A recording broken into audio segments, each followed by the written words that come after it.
Transcription 96 100 words per minute. Start. As you have already pointed out, under Article 323 of the Constitution, the Union Public Service Commission submits annual reports, and these reports are laid before both the Houses of Parliament along with any memorandum, if there be any, from the government explaining their position as to why they have not accepted the particular advice of the Commission. Sir, we have so far received 3 such reports from the Commission, and I have gone through these reports.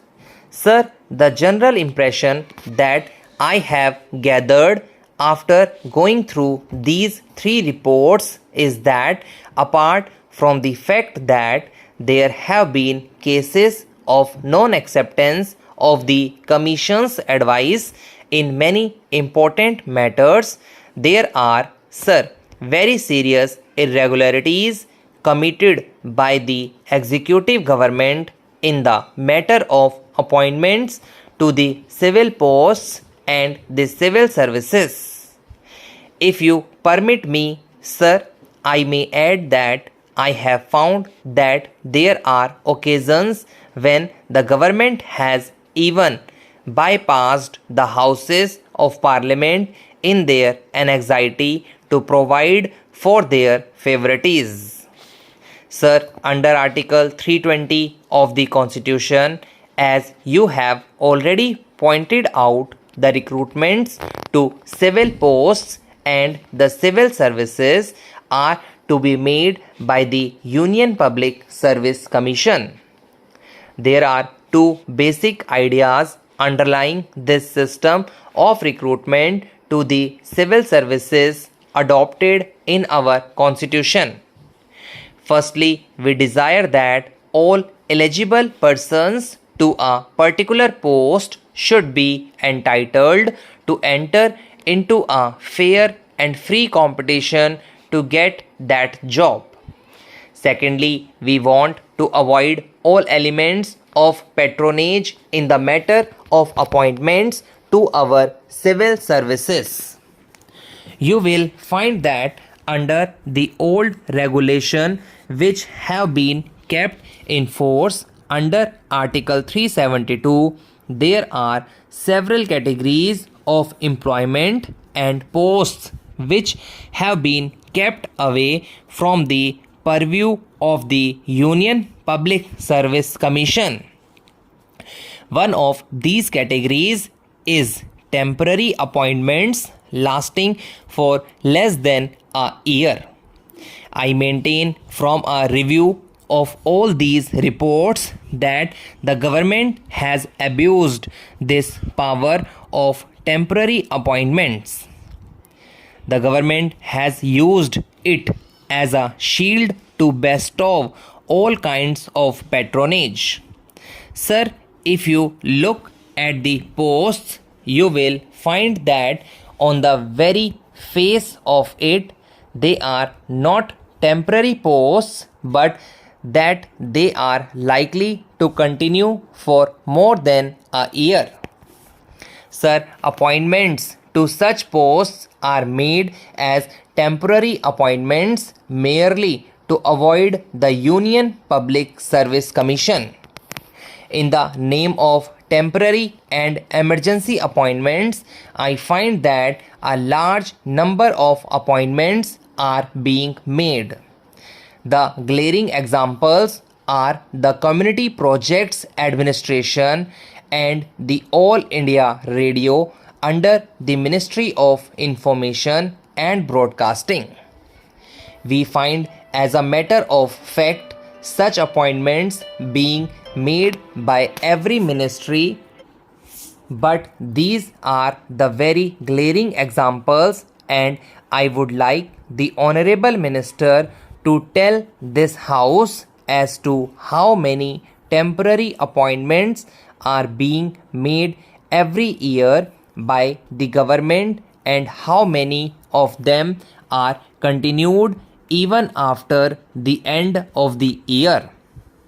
Sir, they make the temporary appointments and they keep these appointments going on year after year, and they do not also consult the commission, although under the constitution they are required to do so.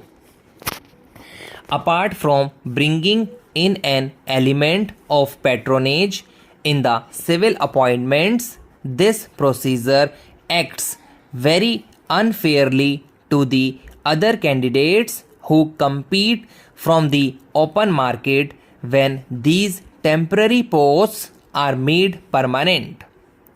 When the appointments are regularized by inviting applications by means of advertisements, what happens is this: we cannot prevent these temporary appointees from competing in such examinations, and these temporary appointees who have gained experience at the cost of the taxpayer compete with the candidates from the open market and do better because of the experience that they have gained.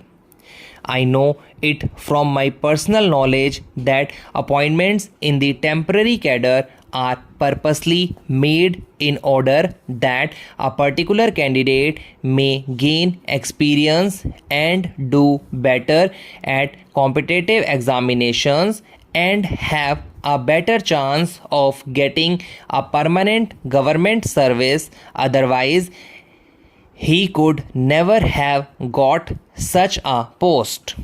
Sir, not only this, but the commission have also referred to the fact that advertisements are drafted in such a way that it may suit a particular person. On page 9 of the first report, they say advertisements for posts in the category of technical, scientific, or specialized qualifications are often so drafted by ministries as to tend to restrict the recruitment to the limited circle of persons already holding the posts advertised or analogous posts. One of the main functions of the commission is to so drafted the advertisement without sacrificing the requirements of the post as to ensure a competitive selection for the post from the widest field. I have looked into the regulations and the method by which the Public Service Commission works in UK. There is the ministries merely inform the Service Commission that they want such a post to be filled with a person of such and such qualifications. The advertisement is drafted by the Service Commission and not by the ministries, as is done here. Here, government are anxious to bestow patronage, and therefore it is that they want to avoid going to the Public Service Commission and continue to make these temporary appointments and draft the advertisements themselves. I find from the report that as early as January 1951, the Commission submitted their proposals to the government as to how the existing regulations should be remodeled so that each case should come under the purview of the Union Public Service Commission. Now, the government has not taken any decision in this matter. These proposals ought to have been placed before both houses of parliament as required under the constitution, to that the houses will be fully seized of the problems which are facing appointments and would give their directions as to how appointments in the civil services should be made.